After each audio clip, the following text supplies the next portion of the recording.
Hi, everyone, and welcome to The Writer's Edge. I am your host, Christy Stratus, and today we're going to be talking about Halloween history. This is going to be a fun one, and I definitely want to see your opinions in the chat, so feel free to share. We're going to be talking about Halloween history through the 1950s, and be sure to tune in tomorrow to Co&D Now, where we're going to be talking about 1960s through modern horror history, which is movies and writing and everything. So even though we have like some general ideas of what we want to talk about, this is a super casual one. So like if you have questions or opinions, I'll just read them out as they come in. And I think that's going to be a lot of fun. So don't forget to subscribe to our channel and make sure that you hit the bell down there to get notifications when we go live and post a new video. And of course, as always, first we're going to start with each person introducing themselves. So let's start with JB. I am JB Taylor, author of a few short stories. Most one is John Archer, a comedy. I have a YouTube page where I post videos. Just depends. And I am a big fan of horror, so I'm stoked to be on this panel. Yes, and you're in this week in Indies. There we go.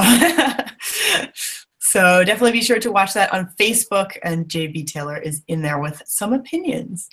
So next is Mike Pilgrim.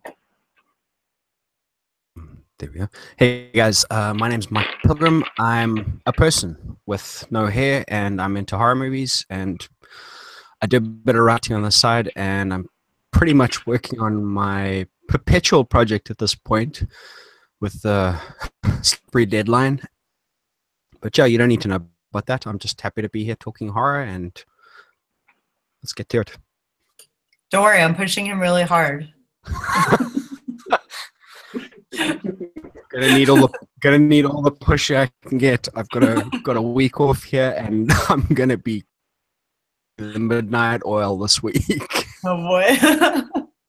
All right, next we have Michael J. Elliott, and he is the one running Halloween Hell Week. G'day everyone. Yeah, I'm Michael J. Elliott. I'm the author of Portraits of Dread and Choice Cuts a Bite from the Dark Realm. And I've got a new short coming out very soon called Peter Peter Pumpkin Eater. And that's part of a new collection called Tales from the Dark Realm. And also I'm the host and creator of a show called The Dark Realm Diaries on YouTube, where we do horror reviews of books, movies, TV shows, but mainly we try and concentrate and promote indie authors and indie filmmakers. Yeah, definitely check his channel out, especially if you like horror. He's got lots of horror reviews, and even if you can't stand to watch the movie because it's too scary, at least you can find out about it from Michael. That's what I do anyway. And next is Christina. Hi guys, I'm Christina Rienzi. I'm a multi-genre suspense author and also president of Sisters in Crime New Jersey.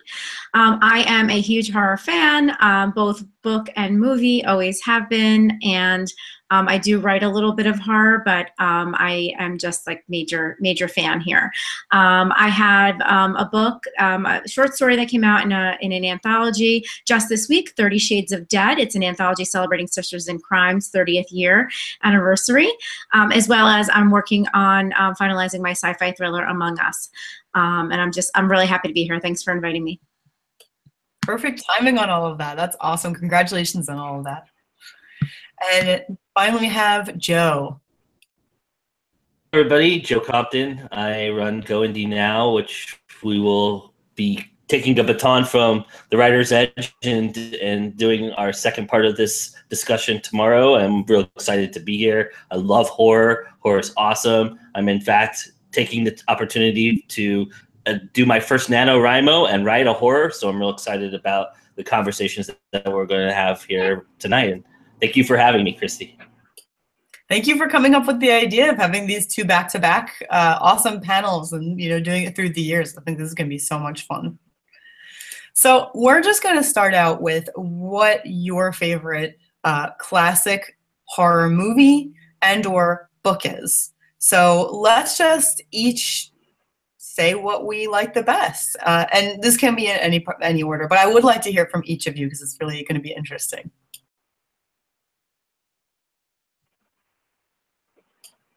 One of the mics, maybe? Okay, Mr. Pilgrim, you go first. Why am I first here? It's like, just seriously, just push me in front of the bus. Right. Okay. So You're the baldest.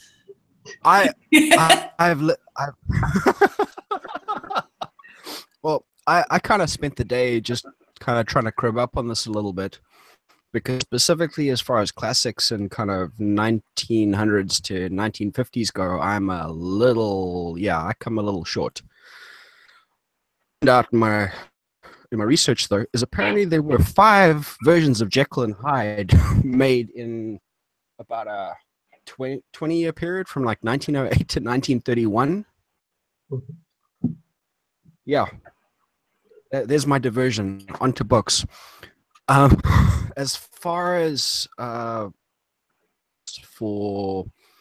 classic horror goes, I'm kind of a Lovecraft person. I'm afraid I got my T-shirt and everything. The one that particularly got to me was Shadow over Innsmouth, which is a story about a guy who goes looking for antiquities on his kind of student gap year in big inverted commas, and stumbles into a village that he'd never heard of, and ends up basically through a series of having to stay the night and finding out these terrible things about the place itself. And I don't want to say any more because it basically will, because it's that kind of a slow burn. Somebody else take it away, because I'm just mouthing off, please.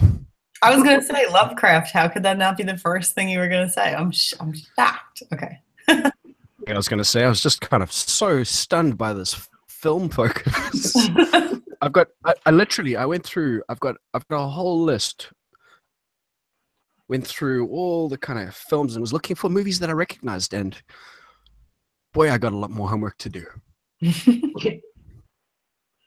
I think for me, book-wise, and this may explain why I love short stories so much, but one of the first horror books / series I found was called The Pan Book of Great Horror Stories, and it went for years, this anthology.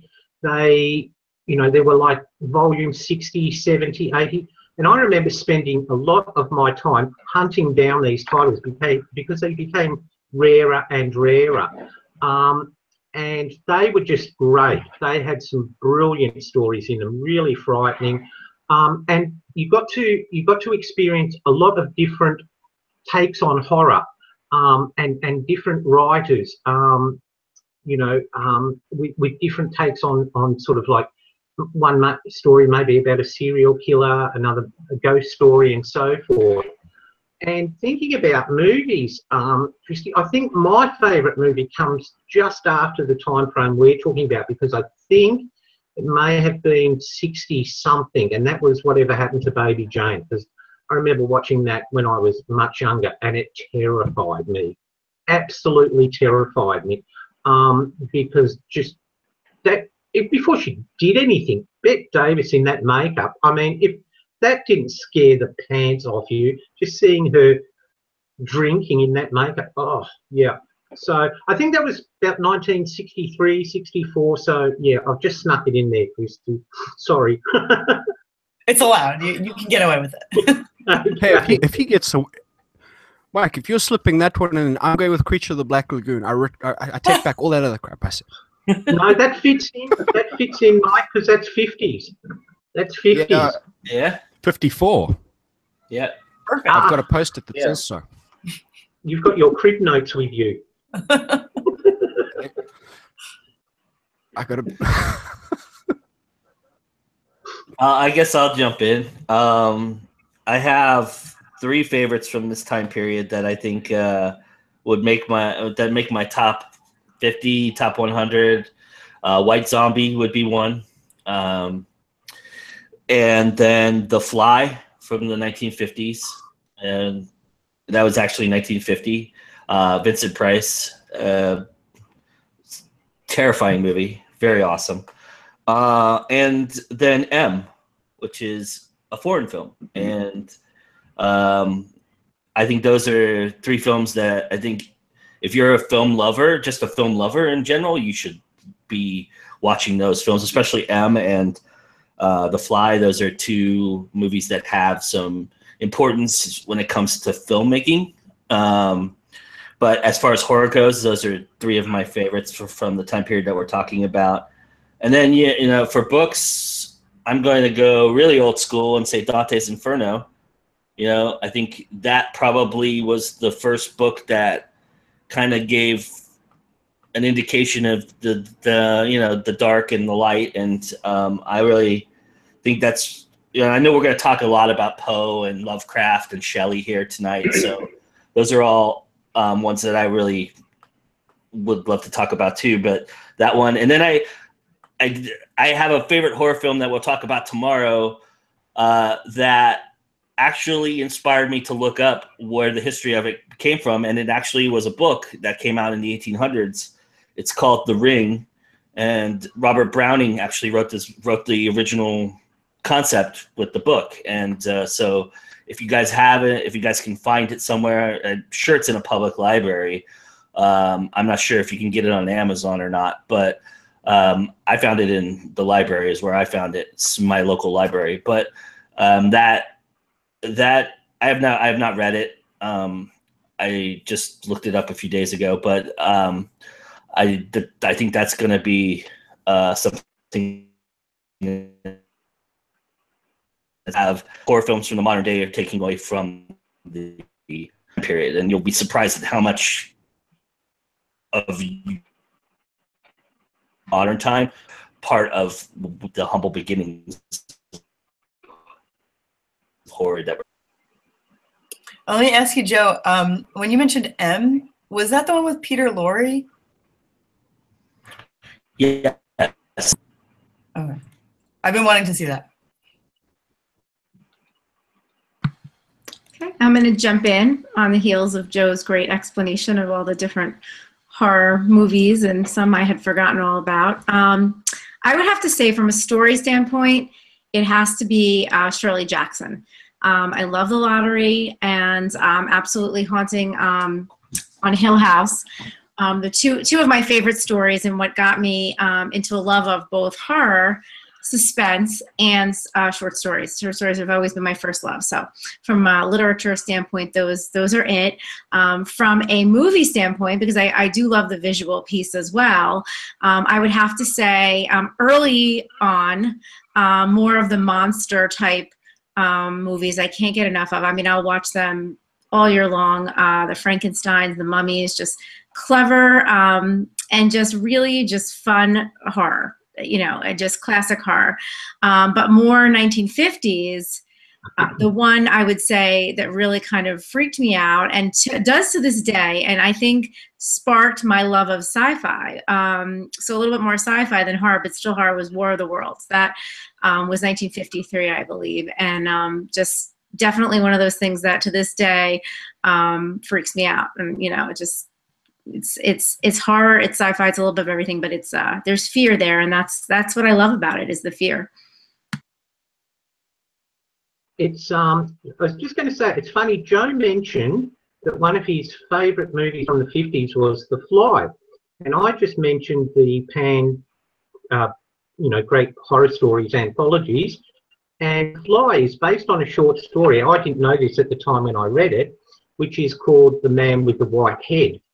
And it was brilliant, and that was years before I'd actually seen The Fly, the movie. So I just thought it was, you know, just a strange coincidence that I happen to have read that, and it's one of Joe's favourite movies, which I have to agree with. It's absolutely brilliant. Yeah, and it goes back to my point of what we were just talking about, which is that these films that are being made, they came from somewhere, and this time period that we're going to discuss. I mean, a lot of these, I mean, Faust is considered one of, you know, the earliest of horrors, and that storyline is prevalent in so many modern horror films. So JB, did you want to jump in? I have film favorites, and one that has always really stood out. The two films for me is Ratu and Freaks,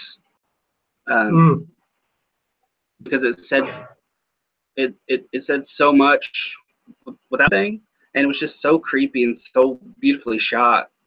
The silhouettes and the black and white and the fade outs, it was just creepy. That stuck with me. I mean, I watched it for the first time, and it stuck with me because time I'd ever seen anything like that. It was just jarring. And the book is The Stand by Stephen King. That not solely horror, because it's logical and it's suspense and so, it was just I loved listening to it, that I actually bought the book so I could read it, and it's a huge book, and I'm a slow reader, so that's why I enjoy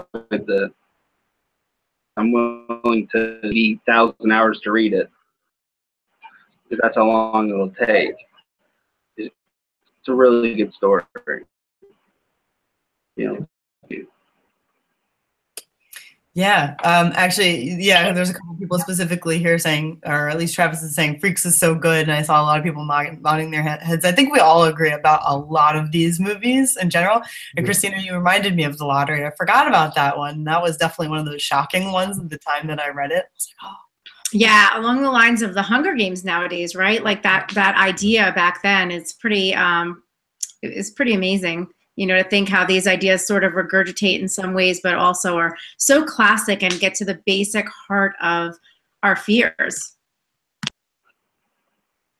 And we have a really cool question or point from JD that he would love to hear from the panel about.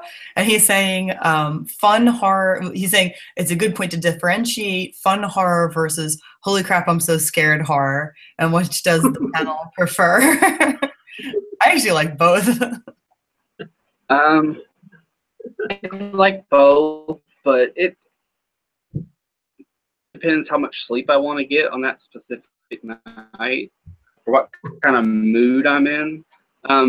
But usually, if I want it to be one with a bunch of like jump out scares, I'm insane thinking that this person did it or that person. I don't want to know who did it, or you know what?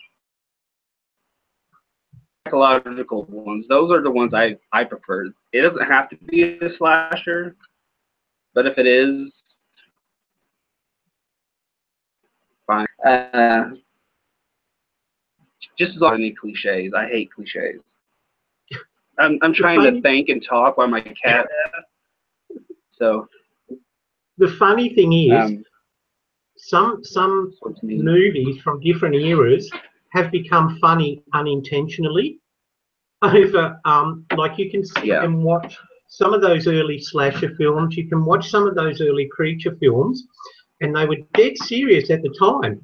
But because they have that sort of, you know, the dialogue's a bit antiquated, and perhaps the monster was a bit on the cheesy looking side, you can inadvertently laugh at those, okay, as opposed to movies like Young Frankenstein, which is definitely going for the funny Oh, bone. yes. Yeah. That is so genius, that film. Oh, God. I really like. Sorry, go ahead. Oh no, I'm just mothering off with a hump. With a hump, it switches sides. Back, he's like, wait, what? He was my boyfriend. That's Igor. Oh God. And what's the name of the lady who with the horses? And every time they say her name, the horse they go Hein Flicher, and the horses go. Frau Brucker. Frau Brucker, that's it. Yeah. Well, and Ed Wood came around this time period too. So, while his movies weren't intentionally supposed to be funny, they have moments where you cringe and you feel sorry for the man because of the design that he created. I really like, have you guys seen Abbott and Costello Meet Frankenstein? Oh, yes. And didn't they do Abbott and Costello Meet the Mummy? Abbott and Costello Meet Dracula. Yeah. Abbott and Costello Meet the Invisible Man. I I'm, think there's a whole slew of them. Yeah. I think they met everyone but the Pope. Yeah. Well, there's a film idea. Yeah. Some type of horror movie. Right. But those classic funny horror, I mean, there's something comforting about them, I think. I mean, it's kind of like watching the Hallmark Channel at Christmas. It's like there's that comfort. They're classic, they're fun, they're, for me, they're just they're comfortable. The scary is great too, but those kind of classic, just ridiculous, which have evolved, and Joe, you'll probably talk about this a little bit more tomorrow, but have evolved into the, the B horror, like ridiculousness that I also absolutely love. There's so many levels to it. There's not just, it's awesome that horror can be all those things. And I think too, just on that, Christina, those Abbott and Costello movies were very much piggybacking on, and it's hard for maybe modern audiences to understand how huge Universal was with their monsters. They were known as the home of monsters, because they produced Dracula, Frankenstein, the Invisible Man, the Mummy. So at the time these Abbott and Costello films were released, they were still very much in the mind of the public, because it had only been 10 years or so since Frankenstein and Dracula, the original, came and scared the pants off people. I had forgotten about The Invisible Man. That is one of my favorites. What a great movie. I can't remember if I remember the 80s version of this movie, Mighty Joe Young, was a little bit more it was a little bit more dramatic, but I believe that Mighty Joe Young of the 30s or 20s era, that was supposed to be a little bit tongue-in-cheek too, wasn't it? Wasn't it supposed to be like a parody of King Kong to a certain extent?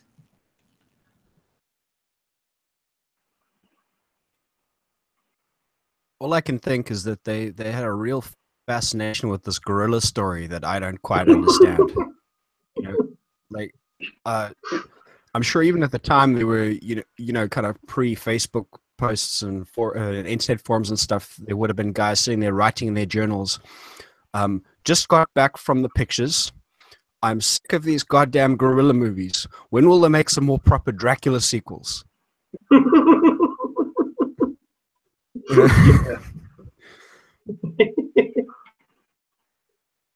Little did they know they'd end up with Dracula's daughter, Dracula Goes West, Dracula versus Billy the Kid. Of all sort of, Dracula versus Billy the Kid. Shortest movie ever. Frankenstein had his fair share too. Bride, Son. Yeah, that's right. Yeah. Was it Bride? I sequel thought or something? Bride as a sequel was up there because Elsa Lanchester, as the bride, she is just iconic. She's become another pop icon. But I think after that, they were sort of, okay, well, we'll have Son of Frankenstein who takes up his father's work. Then we'll have Frankenstein's cousin's uncle. And then, they all sort of tended to sort of go down in quality a little bit, yes. So what do you think makes a good horror sequel then? Well, I was thinking about this earlier. Basically, from what I kind of was looking into, the story is that kind of when they started producing kind of Dracula and the Mummy and all these kind of classic films, was absolutely blown away by them, and they completely didn't expect the response that they got in the cinema. Like, people were turning up in droves. So then they kind of started replicating it, and then as the years went on and you got into kind of Abbott and Costello later, it had kind of become its own, a parody of itself. So that was kind of the initial drop off of kind of public interest. Later you get Hammer Horror and all that stuff. Anyway, to get to the actual question, was that when a horror movie ends, you start thinking about kind of the final girl, the survivors, the people that kind of go on. And it's a really, really easy kind of picking up point at that. Basically picture this person who's been through this story, then they go back to their lives. And then you just naturally can extrapolate to the next thing. I'm thinking from our creative side, I guess. What I'm saying is that you can kind of just, as long as you fold in a lot of what came before and then try and kind of cover a little bit of new ground with it, you'll do pretty well. And like the Bride of Frankenstein, you know, that was a completely different story to the initial, and like Mike said, kind of people remember it more as a result. It's just the imagery is iconic, the development of the story, it's a new kind of thinking process to the original. In my personal opinion, it's better made too, but I think also what factored into a lot of these sequels and a lot of these, you know, Bride of Frankenstein's and Son of Dracula and all this was the fact that these, during the time period in Hollywood, you signed a contract for multiple films. So like if you're Lon Chaney, you did a 6-picture deal. And when your most successful thing is Dracula, then obviously they're going to piggyback on that and do more and more Draculas, because you have Lon Chaney locked up for 6 pictures. And I think that's where a lot of those things come from. Along with the popularity, obviously Hollywood plays to that all the time, but I think that also factored into a lot of why you saw Abbott and Costello meet all these monsters all the time, because, hey, we have them for 5 pictures. Why not go have them run the gamut? Was it Lon Chaney? I'm just trying to remember who it was. They tried to basically tag him in to play both the monsters in the movie, and they were only going to pay him 1 wage for it. And he basically gave the guys the finger and said, no. So I think this was Bela Lugosi might have actually they got him back into to play. It was Wolfman versus something. I can't for the life of me remember what the specifics were. Yeah, I think they did I think you're right. I think it is the Wolfman. Lagosi back in.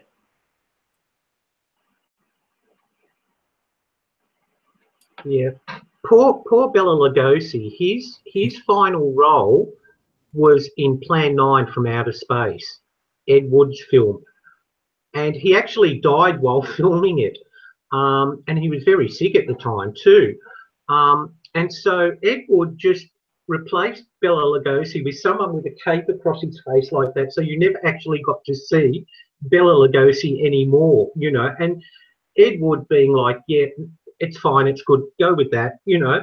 And it's a little bit sad that was his final film, you know. And that's what he's always going to be remembered for Dracula, but because he became the face of Dracula, and as Joe said, you know, they were under contract, so you'll do what we tell you to.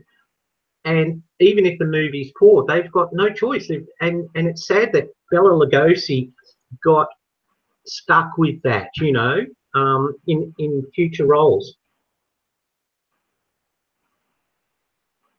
Yeah, I guess probably horror is one thing that you could get. I don't know about now, but getting typecast into like B movies, I think that was definitely a thing. Well, ask Robert Englund that question, because Robert Englund is forever. He's Freddy for the rest of his life, and even when he tried to get away from it, and have somebody else do it, nobody recognized, you know, that he was not the guy. So, and he ended up doing Stephen King-based movies based on Stephen King's books anyway, like The Mangler, which was dreadful, but it's not too far away from what he was doing before. Didn't they? I think they replaced him for a couple of shots in the second movie. I think there was a scheduling conflict, and Yeah. he kind of couldn't make it. And then he got to see some of the rushes and said, no, no, that guy doesn't move right. And he made a plan and went in and did the thing. Well, the original plan was not for him to even. They were going to do like the Friday the 13th thing, where they were going to have like the origin stories and stuff like that, and have him be him. But there was like a disconnect or something, and he couldn't do it, and so they had to keep him in. That they had to just start the story from like, the middle of what the legend was, instead of like from the beginning, because he couldn't commit to that. And we've jumped 40 years past our time frame. Sorry. No, it's fine. It's just, I love how this all free forms and falls. Yeah, definitely. Really, going through time is like a lot easier than trying to chop time. Mm-hmm. I have a couple of. I mean, just like watching me flounder. You think you're gonna say something, Mike? Mike just likes watching me flounder. That's what that's about. Oh. I have two things in the chat. One is Antonio, who is asking about 3 types of terror. So I want to get to that in a second. But first, you're going to like that because I just looked it up from Stephen King. So I'm going to ask you that in just 1 second. But first, let me just ask you a straight up question, which is from JD. And he's asking, what movie or book has given you nightmares and why? I like that one. I like both questions. The Ring gave me nightmares. I don't care how you feel about that. The Art of the Deal?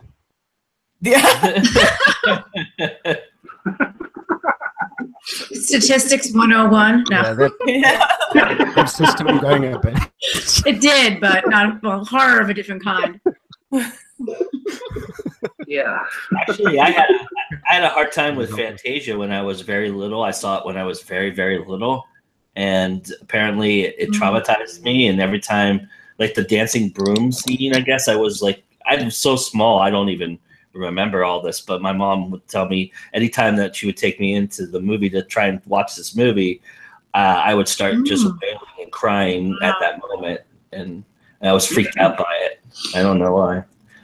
It doesn't affect me now, but You have a permanent fear of brooms.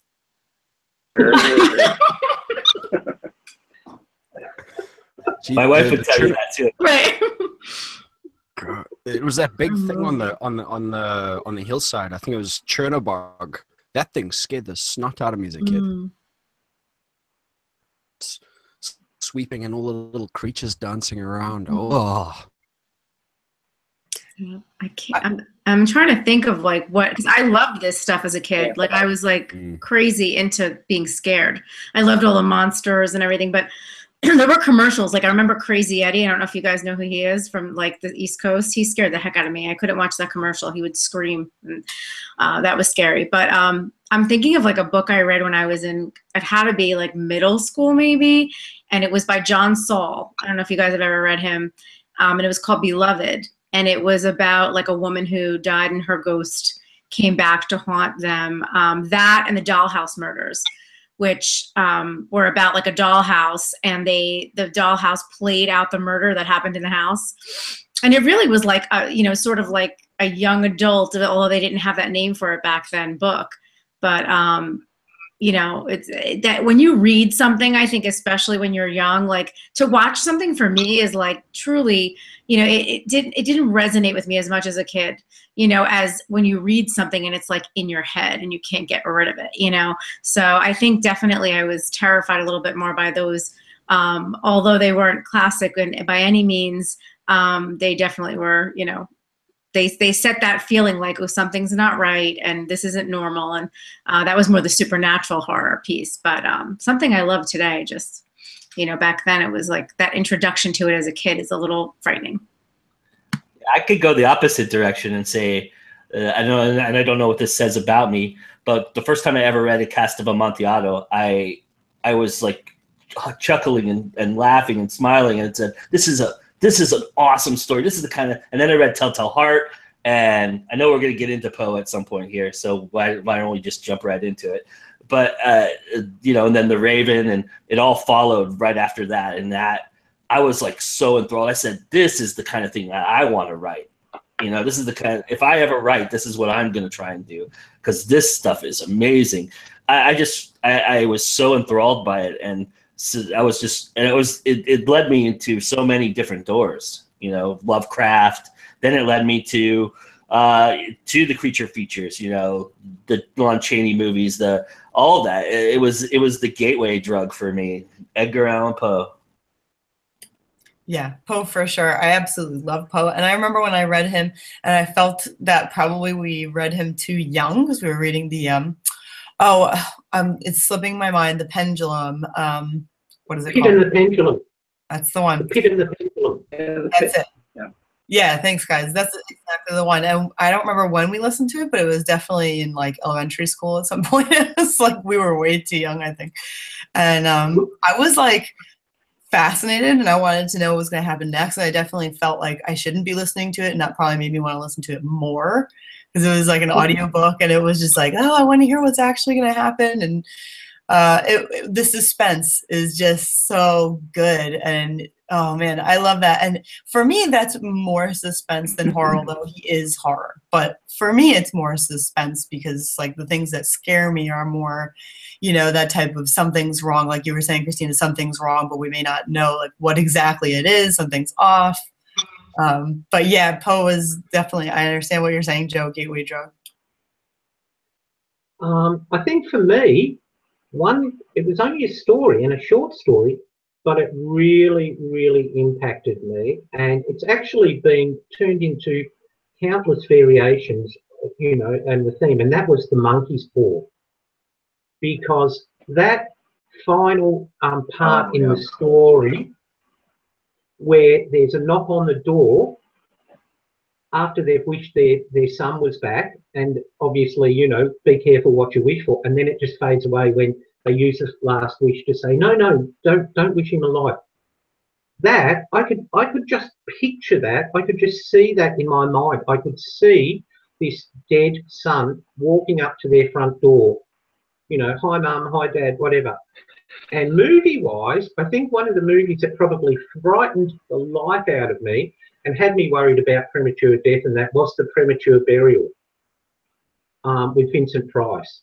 And the scene where he wakes up and the poison, you know, chalice is full of maggots and things like that.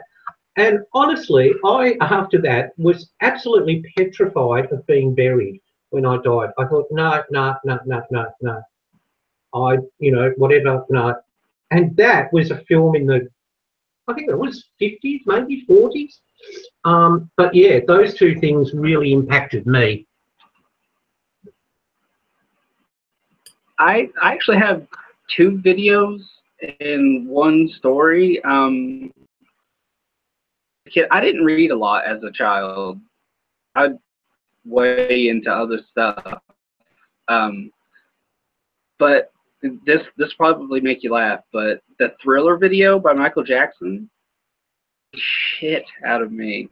I watched that and I couldn't turn on the TV for a month. My older brother would turn that on for the video to come on, and then like act like he needed me for something, like not to come, and then I would see the Michael Jackson video and I would cry.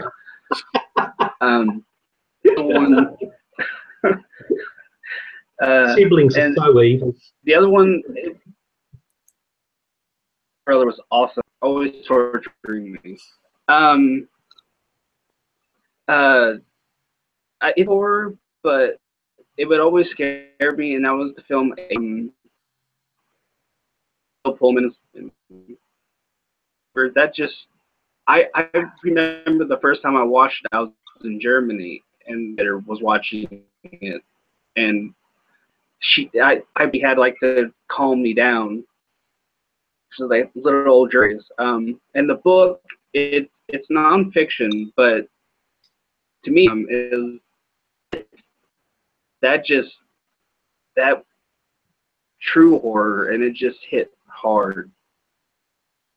That a long time ago in the page, it was just terrible. So shaped my childhood. We're definitely. Oh, I'm sorry, Christy. I was just gonna say we're definitely going to talk about John Landis tomorrow.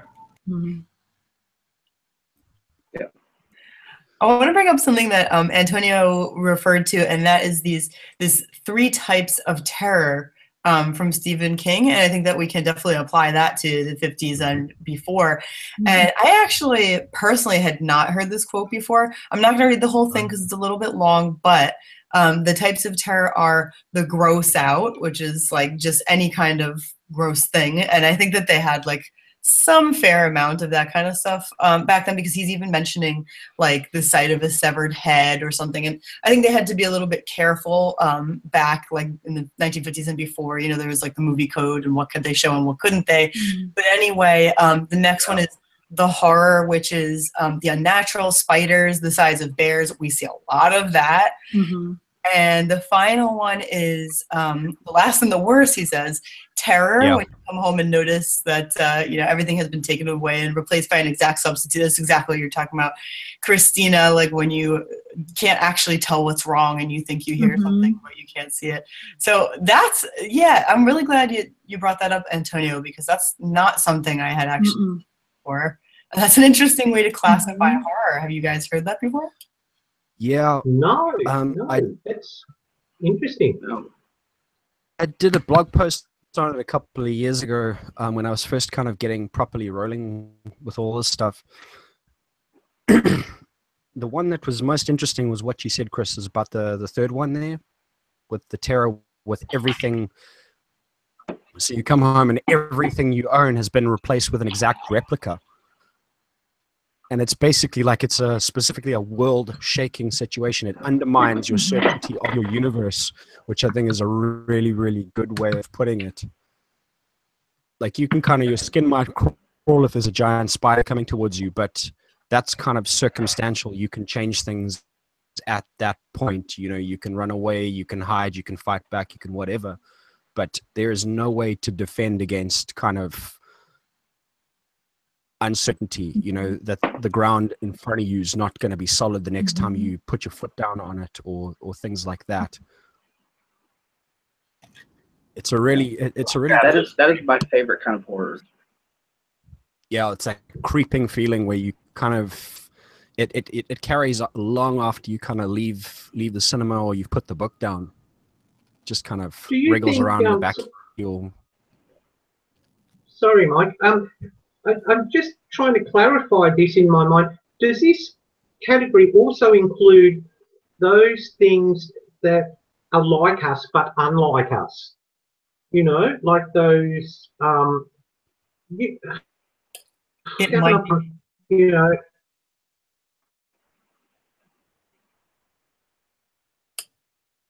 Yeah, I think you're frozen. We lost him. But I do know what he's saying. Those people, like maybe aliens or something like that, that replace somebody and you can't tell the difference, or like a demon or something. Yeah. It sort of makes me think of like what my favorite is, the Twilight Zone. You know, that's more sci-fi, but it makes me think of those episodes, and that everyone is that feeling of, you know, oh, everything looks normal. It is not normal, and you know, it never is normal. Whether it is like we say an alien or some kind of a ghost, or just your world being turned upside down, and it's terrifying. I mean, if you really watch those, I think more from the 1960s than anything, they're brilliant, but and again, not classic horror, but they're terrifying. I mean, and it's a simple reality, and it's a simple concept, but it's the impact is huge, and that I think can be scary when it's like, okay, there's no monster, there's no gore, there's no, you know, true, you know, that suspense, like the Hitchcock suspense, but there is that realization at the end or near the end that what you thought was real is not. And that's, you know, there's just something about that is a driving force for me, certainly in my writing, but I think for a lot of people that like that kind of fear, and why it was so brilliantly done even back then. I prefer kind of story it resonates so much is because we're all afraid of being in the moment where you're faced with something there's just no getting out of. No matter what you do or say, you just have to take it. And yeah, and being the viewer go through that, especially when they don't know that they're going through that. So, they're going to realize it, that build up to them. That is just perfect. I wish I could write a story like that because they're just so perfectly done. Very creepy. Definitely. I don't watch them very often because they just freak me out. It's too much, yeah. Well, Preying on Fear is like something that Lovecraft and Poe did so brilliantly. I mean, they were able to find the fear and then turn it on its head. And especially, I mean, Poe in his earlier works like Telltale Heart and things like that, that's a great example. But like, Lovecraft used visuals like spiders and graves and things like that really made his those fears come to life in a lot of what he did as well. I think that's really oof. Yeah, those are like timeless. Yeah. You guys will. I've never read any Lovecraft at all. I have read just Poe story, but who is this Lovecraft you speak of?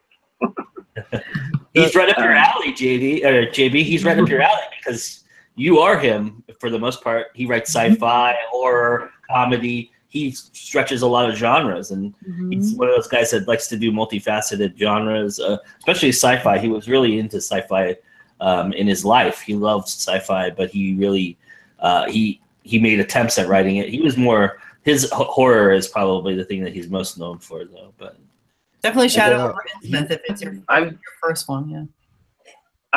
He wanted to be an astrologer, I believe. But he kind of sucked at the school thing. I've seen some of his omnibuses.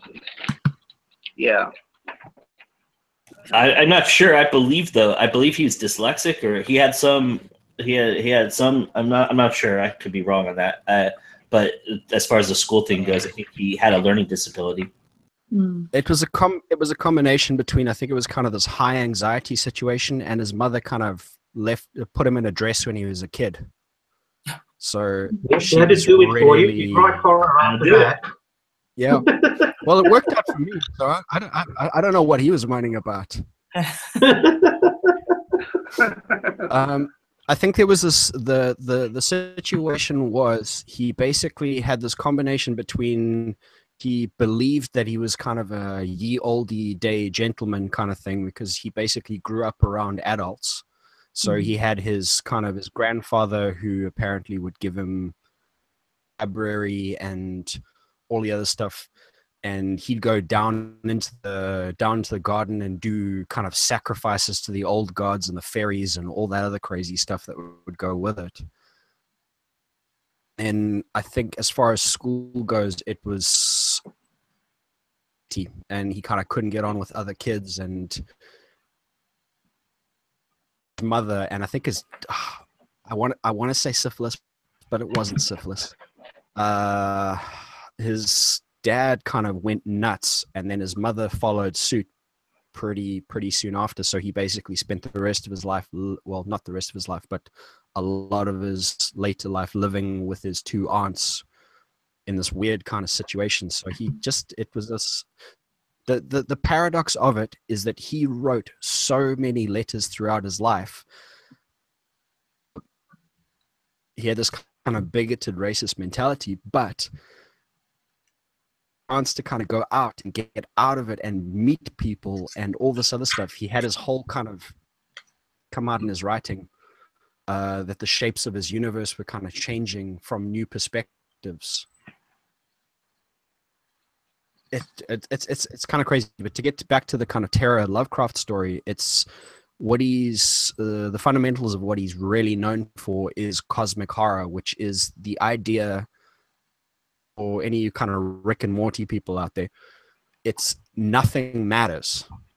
Completely pointless. Kind of all of these turn ourselves with.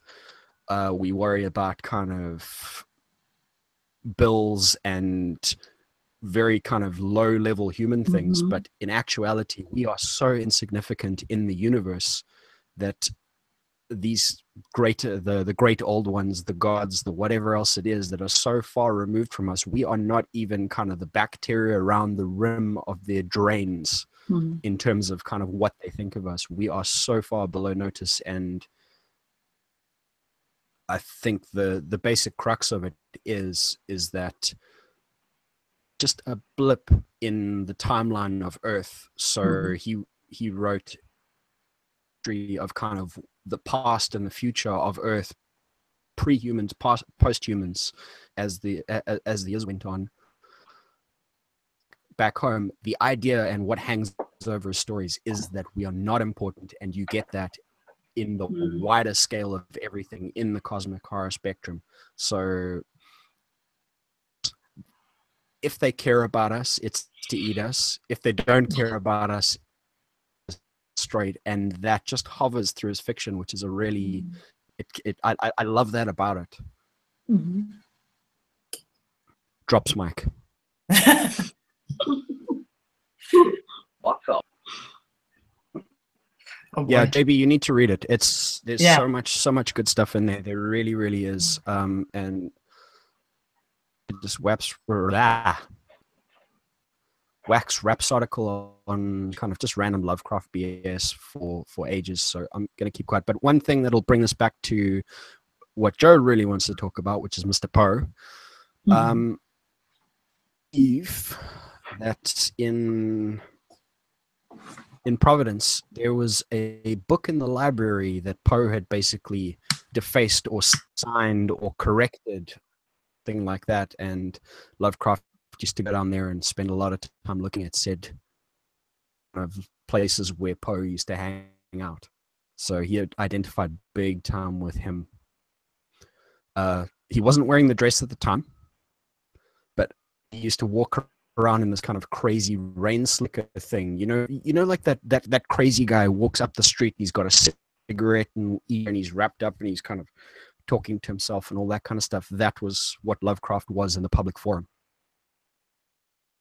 A complete paradox, like I said, about the letters, because if he'd basically spent as much time writing stories and books as he'd spent writing letters, we'd have a lot more good stuff from him, which is kind of a shame and brilliant, because I think that his connections with all these people is probably one of the only reasons that his fiction has survived in the capacity it has, because it's only by virtue of other people's interference and taking charge of the rights to his work and republishing it and making sure that it gets out there, that his writing has survived as long as it has in the way it has, and it's had this kind of resurgence in pop culture. This is getting awkward. I agree. No, I agree wholeheartedly. That's fantastic stuff, man. Yeah. I want to bring this back. What was that? Go, Christina. I've talked enough. No, I wanted to say we're actually a little bit over time, so I wanted to ask one last question. I think we could all talk about this pretty much all night, because this is like such a huge topic, and it's going to be, I'm so glad that we're continuing this tomorrow with Go-Indie Now, because really there's just so much more to say. It's really hard to keep it to just like 1 hour. This could be like all night. But anyway, I wanted to ask as a final question, do you think that you can like do, or if it's a good idea to do modern adaptations of these classics like Poe and Lovecraft and all the other ones, or even like remaking Dracula's and stuff like that? And I just want to say the one thing that I had seen, or rather read redone, because I don't read a whole lot of horror, it's actually scarier for me to read it, because I'm like, you know, in Friends, for anybody who used to watch Friends, like Joey puts his scary books in the freezer. Like that's what I need to do with my scary books, because I can't handle it. So it's like too much of a slow burn. Like, it's up to me to finish. So anyway, there was this one book I read called The Fall, and I've mentioned it a few times on my channel. It is a modern sort of telling the backstory behind the fall of the House of Usher by Poe. And that one, I have to say, could have been really good if it didn't make the mistake of going on for too long. And because of that, you end up losing all of the creepy ambiance and all of the suspense. And that's something that some of these masters we're talking about, like Poe and Lovecraft, I'm just mentioning them because I'm particularly familiar with them, they were so skilled at, and that is a tough thing to emulate, especially if you're trying to pick up where they left off with their own work. Shelley too. You can throw Mary Shelley into that mix as well. Mm-hmm. Mm-hmm. Bram Stoker. Although a lot of people thought Bram Stoker was kind of a hack, and some people nowadays do too. Yeah. Good parts. I couldn't finish Dracula personally. It's funny with Dracula. Tried to finish Dracula. It's funny with Dracula. Why didn't you guys paper, rock, scissors? It's funny with Dracula. Dracula's Guest, which they published as a separate book or story, was actually the chapter in Dracula that the publisher cut out. And when they found out or saw how well Dracula did, of course, nothing much has changed. You know, when you see a good thing, hey, money. And so Dracula's Guest got launched as a separate story. And of course, people would automatically assume it's a brand new Dracula story, okay? But Bram Stoker himself had actually written it before, you know, as part of the Dracula story, but the publisher thought it was far too long. They could easily get rid of the first chapter. So I think as you know, because they become timeless, stories like Dracula, Frankenstein, they become the perennial go-tos for Hollywood. And some of them are good, some of them are bad. Now, a lot of people panned the Kenneth Branagh version of Frankenstein. Personally, I loved it. I thought it was just gorgeous visually. Having Robert De Niro as the monster, come on. I mean, wow. And I loved it. But then by the same token, you get films like, remakes of Dracula today to cater for today's audiences, and they don't have that same fear. They don't. It's almost like, yeah, it's about a vampire, so throw lots of blood in. Whereas the other, the originals were all about, the mystery, will they save Mina? Will she become undead? All those sort of things. I think the best modern version was the whose version was it? The one with I've forgotten it now. Like in the last couple of years, or? Oh, it's old now. It's probably. Is the one with Keanu Reeves in it? Oh, you're talking about. You're talking about. You're talking about Bram Stoker's Dracula, which was Coppola who did it. Yeah, that's right, because that one stuck very much to the Dracula novel in terms of keeping close to the original source. But back to Christie's point about should the classics taken. I'd like to see, because Hollywood's really at the moment just concerned with reboots and remakes just from the last 20, 30 years. I'd like to see someone take something that Poe, like Christie said, something that Poe's written, and maybe what happened after, or as Christie said, what happened before, and use that as a basis of a movie. I think that'd be original, and I think it'd be brilliant too. Something different that cinema goers don't see these days.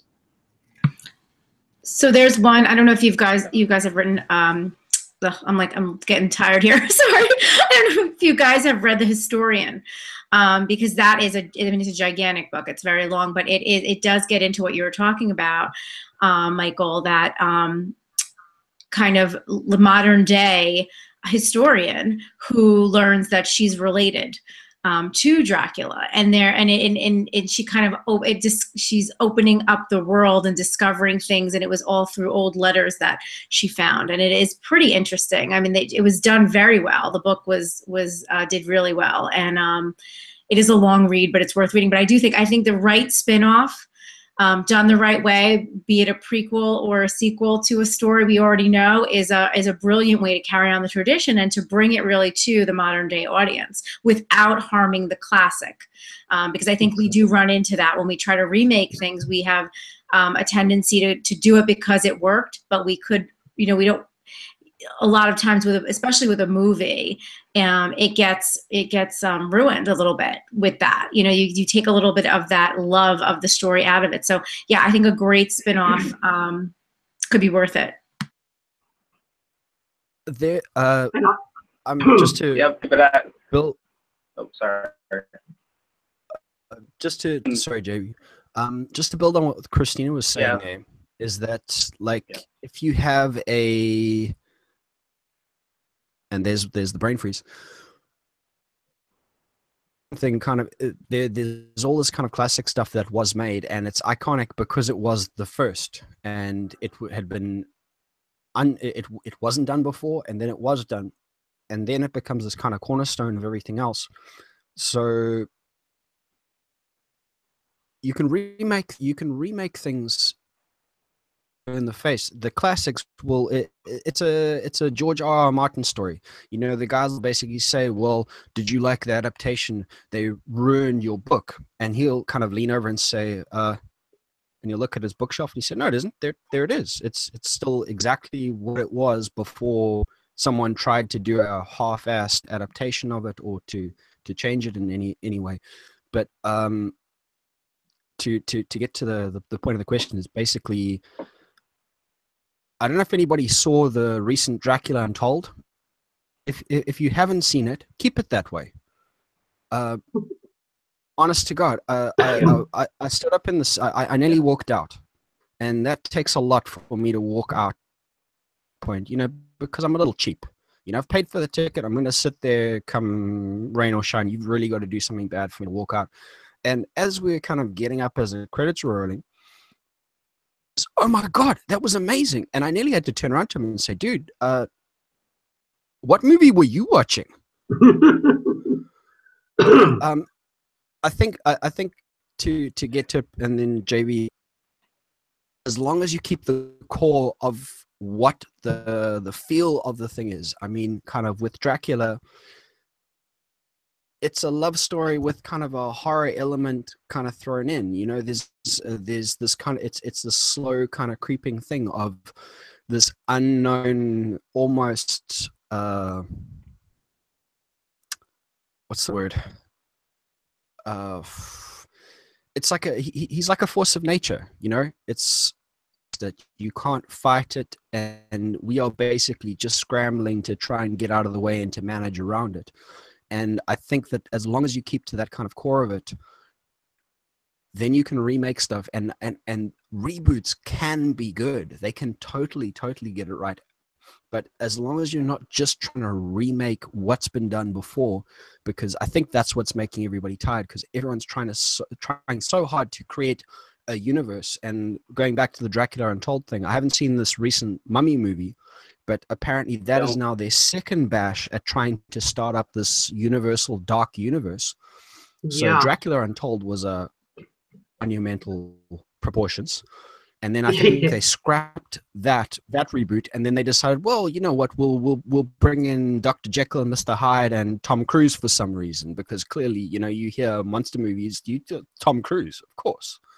And one of the problems they had, Mike, with like you said, Dracula, the legend and the Mummy, was that unlike the Marvel universe, where they took a whole movie to establish the franchise, Universal tried to establish a whole franchise within one movie by introducing Russell Crowe as the Invisible, or Dr. Jekyll and Mr. Hyde, all these other characters within the movie, giving them little pieces here and thinking, right, we've set it all up. Well, to me, that's just laziness. That is just pure laziness, because if you are the owners of these iconic characters, why wouldn't you spend the money and the time and the love to give them their own presence instead of trying to shoehorn them all into one movie, which was basically Tom Cruise just kills, Mission Impossible, for archaeology fans. And why, so that's why I think they're having so much trouble with that. Michael, I think an adaptation, if the right person does it, my problem with the Mummy, they just jumped right into the story. They threw in a big name thing, and then they loaded it up with and it was just 100% laziness. I think if you take the time, put, like Michael said, some love into it, up with something worth watching. You just have to put a little bit of effort into it. But I think that's what it comes down to: the right person and love. Especially if you're Universal, when you have that big history, why would you about it? Just try. Can we So all? I think it has to be the right person. Can we all agree that Hollywood is not the right person to do these things? We have, Yeah. we have. Here's the difference, right? We have The Fly, and then The Fly 2. I mean, that's the difference right there. It's night and day, and it was piggyback. They had a little bit of success with Jeff Goldblum's interpretation of The Fly, which was granted really good. It was really good, and then they said, "Well, why don't we do a second one?" And Jeff Goldblum's like, "Well, how are you going to explain how I'm going to be in the second one?" "Well, you're not in the second one. We're going to go and we're going to go ahead and get another hot actor and do a sequel to it." Out of nowhere, it has nothing to do with the original. It totally makes no sense. But hey, we're Hollywood, and The Fly is great. Everybody loved The Fly, so why not piggyback on that and try to make another $20 million? It's Hollywood is the wrong person to tackle these things. I would like personally, and I know this is my platform, so I'm preaching here. I'm standing on a pulpit, but I would personally like to see some indie filmmakers try to adapt some of these older things like White Zombie and things like that could possibly be made in an indie format and have a punch and have a relevance. I mean, that's what we're going to talk about tomorrow. The Japanese and the Asian film movement did. Basically, they decided, you know what, we're going to take some classic themes and turn it on its head and make our own movies, and we're going to do it independently. We don't need anybody's permission. And I think we're waiting as film lovers and horror lovers, especially, to find that indie that's going to take that over. Because right now Hollywood is just butchering it and consistently spitting on us with the garbage that they produce with these things. I totally agree with you there, Joe. And I'm finding that the movies I'm falling in love with and the ones that are just blow me away when I review them on the Dark Realm Diaries, 99% of them are indie productions. And I'm just so amazed, that these little films, they put so much love into it. You can see they don't have the budget Hollywood does, but they spend the time rewriting the script and saying, no, that doesn't. And you can see it in the small and limited production value, budget that they've got, that they have achieved more by avoiding all these Hollywood cliches like jump scares and, it was all a dream until something. All those things Hollywood are just churning out because they've become part and parcel of today's horror. The indies don't. And that's why I'm turning more and more to small production and small films, because I find, I enjoy them and I can't wait to review them on the channel, because I think, and most of the comments I get are people going, wow, I hadn't heard about this. This is awesome, you know. So yeah, really, yeah. You just did one I that recently that I think is personally one of the better ones out there that has kind of some horror cliches, and that's The Witch. And that Yeah. is one of those that was made for no money. It was made with the idea that we're going to try to scare the crap out of you, and we're going to do it subtly and effectively.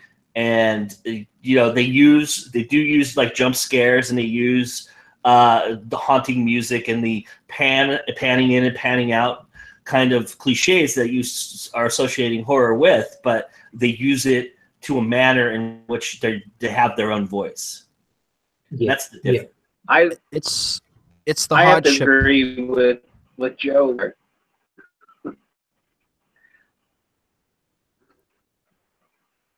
I did it again. Joe and Michael, because ever since I started doing the Netflix for Joe, the film that I've watched and reviewed have been some of the best. So I think that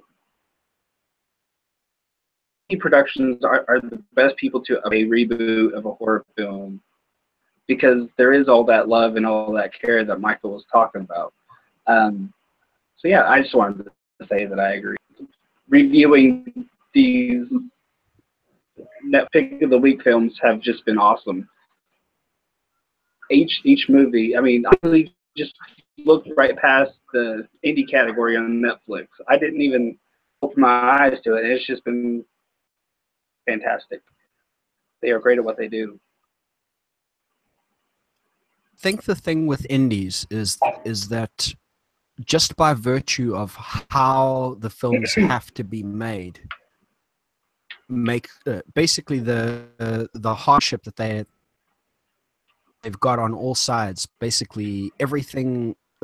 So they don't have this massive budget to fall back on. They don't have kind of high special effects budgets. They don't stuff to roll with.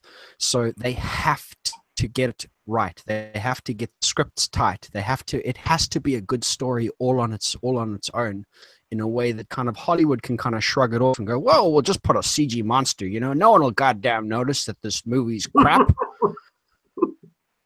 So the guys just so by virtue of the indie story is, you know, within this frame of, we've only got this much money to make this film. We've only afford 3 or 4 actors in just such a way, and that's what we have to basically make this thing good. So they have to. It's the only kind of art in their machine that they have to basically bring to the table in terms of creating. So I think it's just, like I said, I'm just repeating myself by virtue. And also, it helps not to have a big wig. Mm-hmm. It helps not having a big wig. Nobody's talking about. It happens too. That can really hurt a film. Can I add one last thing before we zero this, because I know we're coming up beyond time at this point. What JB, just to agree with you there's kind of this middle ground in between where bigwigs get so totally involved, and everyone says, "Oh well, Hollywood screws everything up. There's bastards sitting around a table. They point fingers. They do what they do, and they completely ruined this movie. They molested my childhood." You know. Same time, you get kind of filmmakers like Rob Zombie reined in. He needs somebody because you know, kind of creative stuff. It doesn't happen in a vacuum. The story of everybody kind of going in, and like, you write a script and you sign your paperwork and all the other stuff, and they'll either keep you on as a to work on the script throughout the production, but basically you take your script, you hand it off, and then 20 or 30 other people will basically look it over and fix it, and they'll give it back to you. And it's, by the time it's actually in production, 300, 400, 500 people have had their fingers in the pie. So it's no longer your baby, it's everybody's baby. And you've got a guy at the top who is objective in his criticism and in his commentary, you won't end up with a kind of a Rob Zombie 31 situation. Will actually come out as what they were supposed to be from scratch. A bit of both, to be honest. Yeah, this has been a really great chat. I think we could do this all night. We could probably even do this like once every night this week, and we could have just a really good time with this. I could see us all together, like on a movie set, you know, like a chat show with a glass of wine, discussing, you know, like being very, you know, like yeah, it's got that kind of feel to it. Yeah, great. It's been great. It has been, definitely. And I just want you guys to know, if you haven't been watching the live chat over here, there's an entire food-based horror film being created that is really, really hilarious. Draculoni Origins. Draculoni, by the way, is going to now be a new Italian dish. Attack of the Killer Tomatoes. We've got Ginger Snaps, which I thought of you immediately, Mike. Ginger Snaps, so got to be in the sequel. Some gingerbread men in the sequel. The Ginger Snaps, Draculoni, 3 creepy pasta salad. This is great. I mean, yeah. Antonio says, please save a transcription. I am. You guys watching. I got involved in something a little early in the month called Crappy Pasta. And basically it's kind of creepypasta done badly. Like, so there's spelling mistakes and all kinds of wonderful stuff. And that all sounds like beautiful, perfect fodder for that, you know. Please do them. When you do them, because I want to see these things. Draculoni sounds absolutely hilarious. Some of these taglines are just brilliant. Yeah. You know, kind of Dracula gets up in the middle of the night and he makes himself a sandwich. Ravioli. Fried bologna. And it's this whole story about he opens the fridge and his housekeeper's left a thing of garlic on the shelf, and he kind of can't get past it, so he starves for a couple of days or whatever it is. I'm definitely keeping this transcript. I'm going to post it somewhere because this has to be read. It's hilarious. Please do. Oh, man. We're doing it. Oh, nice one, Peter. Yeah, he's got some all of Attack of the Killer Tomatoes. Draculoni 2.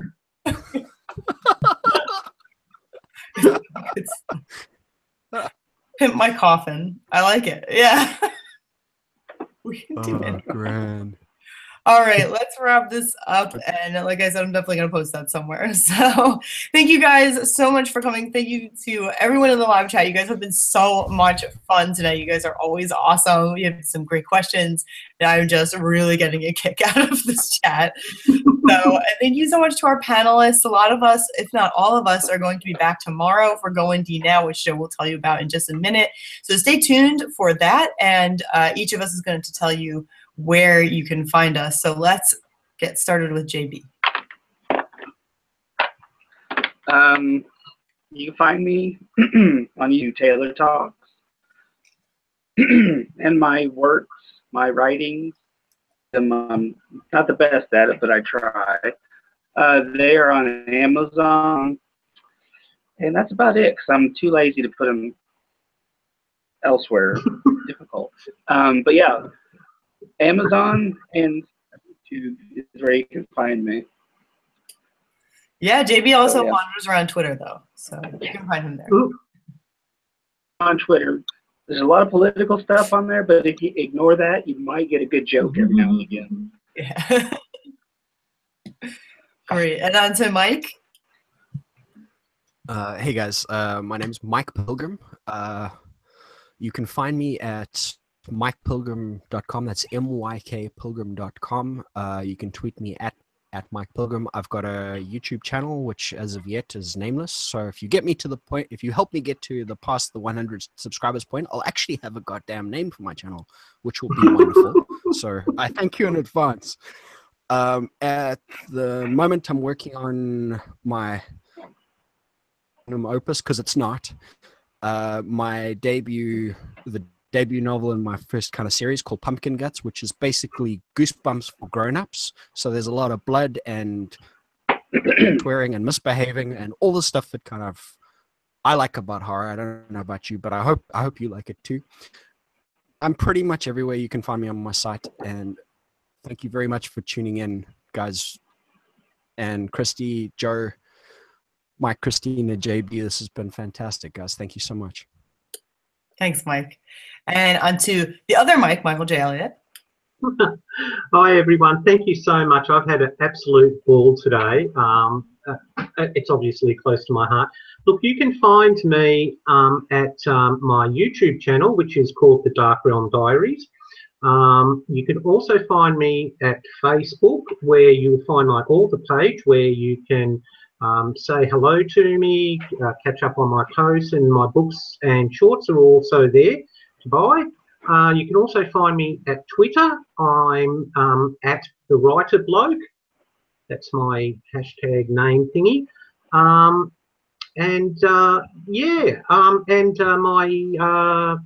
author site is at third scribe / Mystic Myth. Okay, and that's where I do all my blog posts about horror, book reviews, so forth. So yeah, looking forward to catching up with any of you. Yeah. Yeah, make sure to stop by his channel this week. Going to the 31st, I believe, is Halloween Hell Week. And there's another new video up each day, and it is really a lot of fun. There's great stuff. So next is Christina. All right. Well, thank you guys for having me. It's been an awesome night. I love my horror. And you can find me at ChristinaRienzi.com. Everything is there, blog, all my links. And all that good stuff. But I hang out mainly on Facebook, a little bit on Twitter. I'd like to be on Twitter more, but Facebook, Twitter, I love Instagram. And I am trying to dabble in YouTube. I have a channel, but it's not that prolific. So we'll see what happens with that. But certainly anytime you come to my website, ChristinaRienzi.com, you'll be able to find me all over. My books are everywhere, Amazon, Barnes & Noble, Kobo, just anywhere books are sold. So, and also I have an Amazon author page. So anyway, stop by one of those places and say hi. I'd love to chat. Thank you, guys. Thanks, Christina. And now on to Joe. Hi, everybody. You can find me goindynow.com. GoIndyNow, obviously, you want to kind of find us because tomorrow night we continue this conversation. We're going to go from the end of 1950s all the way to today's horror, and we'll talk more about that, I'm sure. Yeah, I want to mention two things. First, Christy has a book called Anatomy of a Darkened Heart that we didn't get to touch on, but it takes place in the time period in which that we're talking about, and if you want to have a little bit, it's not horror, but it has a great suspense element to it, and I think it's very apropos about what we've been talking about tonight. You guys definitely need to go check that out. And that needs to be an indie movie. Yep. Absolutely.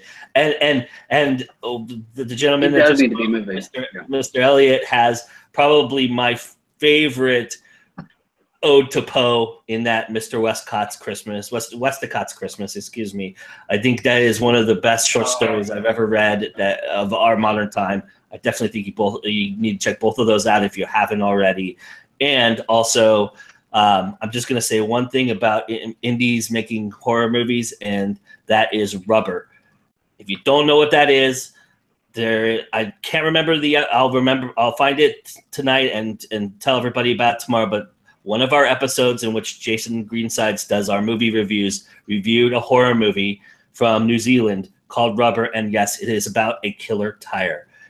That is all you need to know about what indie horror films are doing and how impressive they are.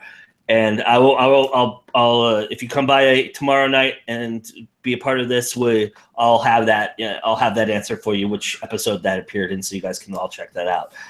Thank you so much for having me, Christy, here. And thank you for doing this. I couldn't have asked for a better partner in this, so thank you so much. Thank you so much, Joe. I'm so excited to be on yours tomorrow. I am most familiar with foreign films, foreign horror films, and some modern stuff, of course, but I'm really excited, and I think it's going to be so much fun. This has been an awesome idea of yours, so really excited to continue it tomorrow. So I'm Christy Stratus. I am the host of The Writer's Edge. I am also the author, as you just heard, thank you so much for mentioning it, Joe, of the Dark Victoriana collection, which is right now 2 books, Anatomy of a Darkened Heart and Lock and Key, and there's much, much more to come. And just so you guys know, this weekend, if you're not following me on Wattpad yet, definitely follow me on Wattpad because I am going to be putting up a short story. It's under 500 words. Last time I gave you one under 1,000, now it's under 500. It's a very short story. It's called Peace and Quiet, and it's actually something that works now because it is partially horror, but it goes through the holiday season. So it's kind of what can really happen when an ornament breaks. So definitely stay tuned for that. You can also find me on Facebook. Of course, on YouTube, I have my own writer channel as well. Instagram, did I say Instagram? Facebook, Instagram, Twitter, Pinterest, Litzy, Goodreads, I'm everywhere. So you can definitely find me everywhere. And I will see you guys tomorrow on Go Indie Now's channel. So thanks again so much for joining us, and we will see you tomorrow. Bye, guys.